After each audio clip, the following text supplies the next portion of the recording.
tuturuan kong kayong gumawa ng sarili niyong website using Canva. So, first step is, you go to Canva and click on create. Then just type in website here. Now, there are a lot of templates that you can choose on this part. So, once you've chosen the template that you want to use, pwede nyo nang i-edit. Palitan nyo yung font, palitan nyo yung color, and edit nyo na lang or customize nyo. Or kung hindi naman, pwede kayong gumawa ng sarili nyong page. So first, para makapag-design, go to elements. Here, type in background that you want to use. So let's say, bubble milk tea background. Try natin ngayon mag-design ng bubble milk tea with background. Ngayon, see all. Better kung gagamitin nyo yung graphics. Bubble milk tea. So kayo na lang maghanap kung anong background na gusto nyo gamitin. Milk tea. Nasa na sila? Pink background. Ganyan. Mix and match nyo na lang. I think I'm gonna use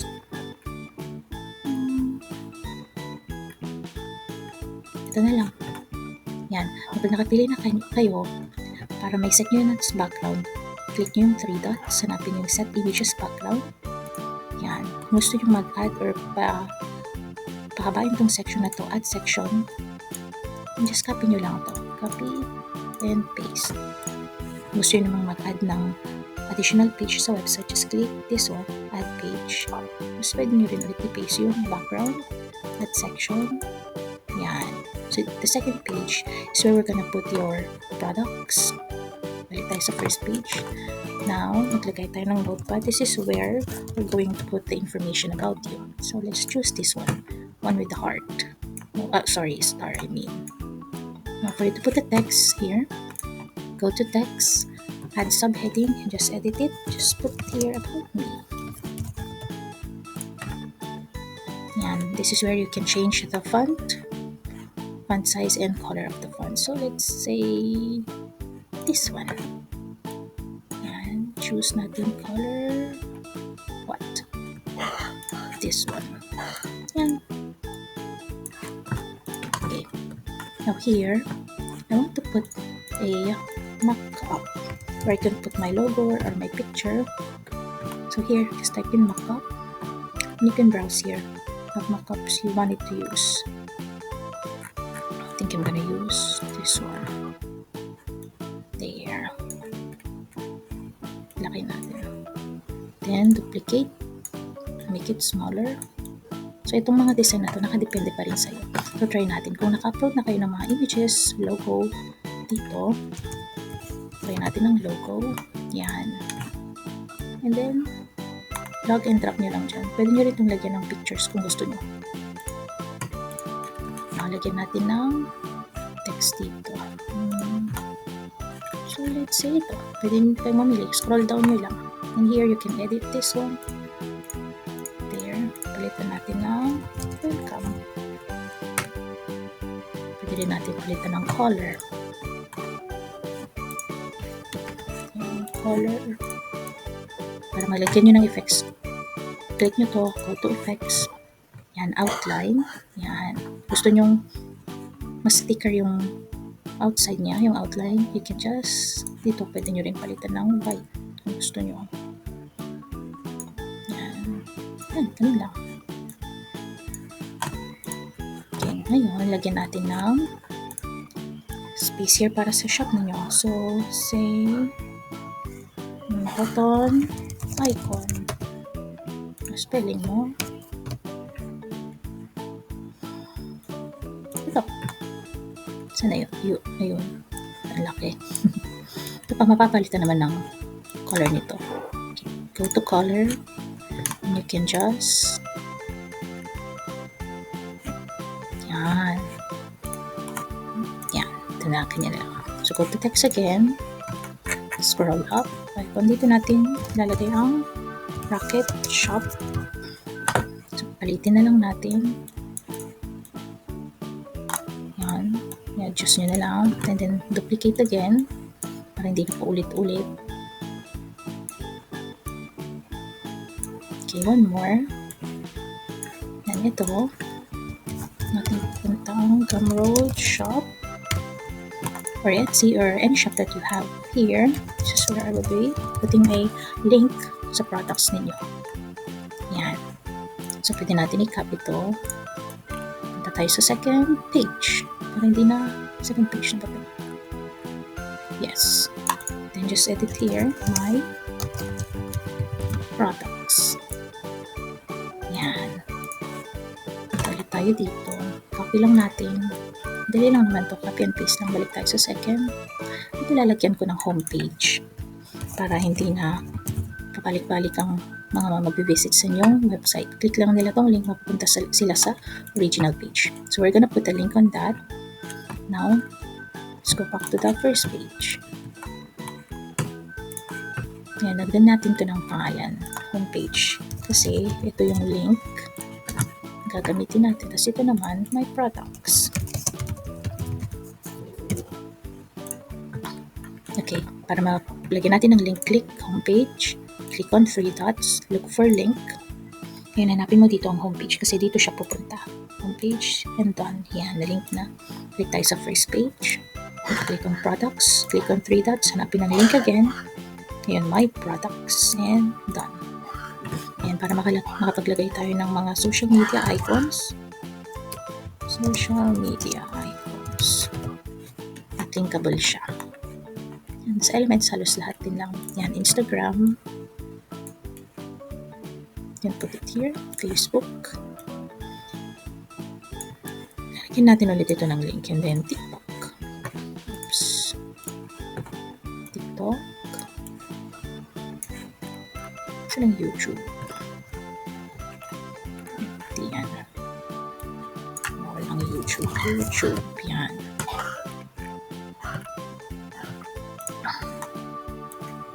I-resize nyo na lang. Yan. Lagyan natin yung link yan mamaya. Ayun, tayo ng pink. Lagay naman tayo ng mga design dito. Yan. See, para makita natin. Lagyan natin ang ribbon. Yan. Welcome. Papa. Lagyan naman natin mga flowers.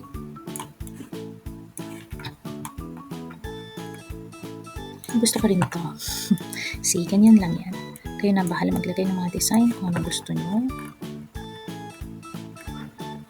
But they're so cute. Yan, butterfly. Yan. Pwede nyo naman dagdagan to. Lagay ang contact information kung anong services ang gusto nyo i-offer. Then lastly, gawin natin yung butterfly. Ito, flip. Yan. There. Sa kabila na lang. Yan. Ganyan.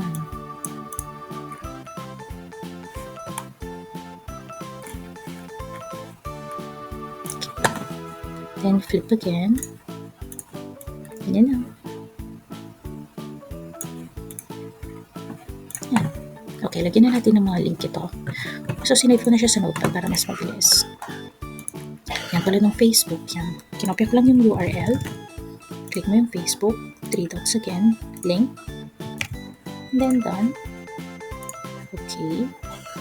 Next one yung Instagram.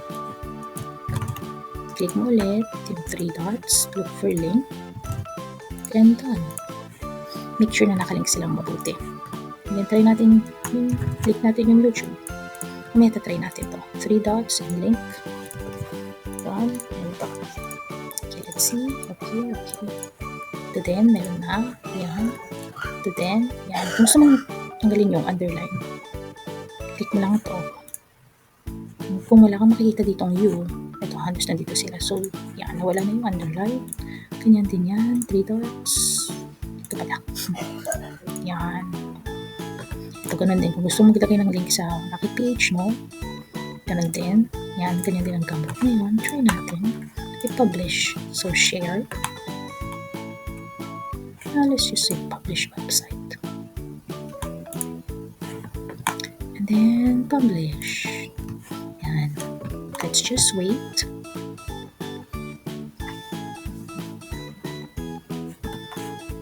Yan, view website natin.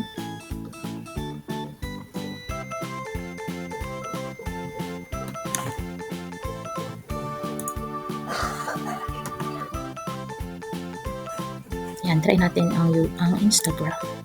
So, dapat pupuntahin sa Instagram. Okay? Nice. Yan, pupuntahin sa Instagram ko. Okay. Sa Facebook. Ganun din. Yan, kailangan ko yung naglagin. Pero that's my Facebook. Sabi dito, Liam Creations. And ganun ang YouTube. Yan. Ngayon, try natin yung products. Dapat punta to sa second page. There, my products. Ito, home page. Dapat pupunta yan sa first page. Ganyan. So, ganun din tong mga ibang information. Okay. The next naman is, we're gonna create a thank you page. Ito yung kikita ng mga buyers mo. Dito nila ma-access yung mga links mo. So, first, again, go to create. And here, just type in thank you page or thank you. So, yan. So, ikaw na bahala kung landscape or portrait. Okay, marami ka rin dito pagpipilian ng mga themes. So, I already created one. Okay, here. Ngayon, dito natin ilalagay ang ibang mga links natin. So, let's try. So, copy natin. Lagyan natin ang access links here. Yung mga pass na nagawa mo na. Dito mo rin ilalagay yung link purple theme. Tapos yung ito sa bubble milk tea. Yan. So, sinave ko na ulit dito para hindi na tayo pabalik-balik.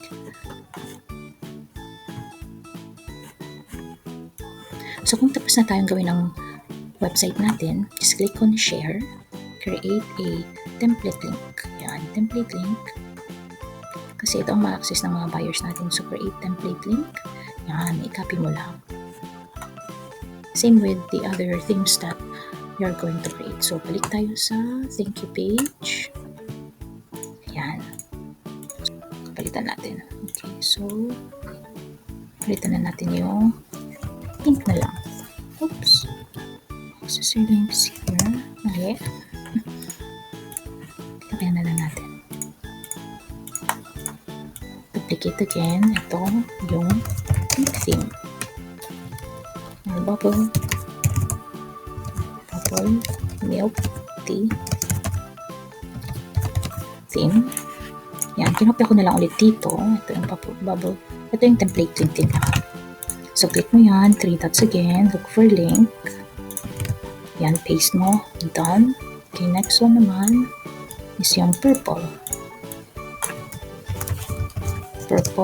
theme. Here. Click mo lang ulit yan. Yung 3 dots and then link. Yan, done. O, yan, may mga saan ang link niya. Lock. So, make sure. Kasi minsan, and done. Okay, meron na. Okay, good. Yung bubble milk tea theme.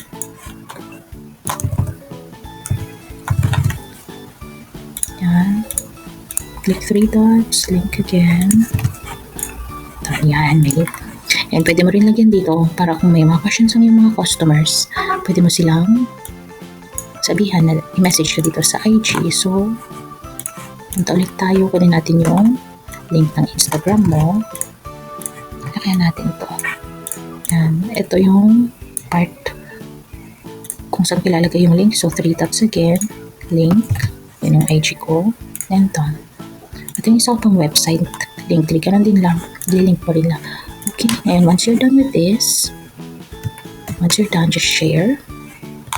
Download nyo to as PDF standard. So, try natin. Download. Save nyo na lang to sa drive nyo. And let's try to open the file. Let's say, nabili ko na. Ngayon, ito matatanggap ko. Yan. Get. Ito. Yung purple theme. So, mapupunta ako sa Canva. Ito yung IG account. So, try natin purple theme. Yan. Edit na lang ni buyer. Okay, so that's it guys. Thank you and I hope you enjoy our mini tutorial. So, if you have questions, please feel free to contact me through my IG. Thank you guys.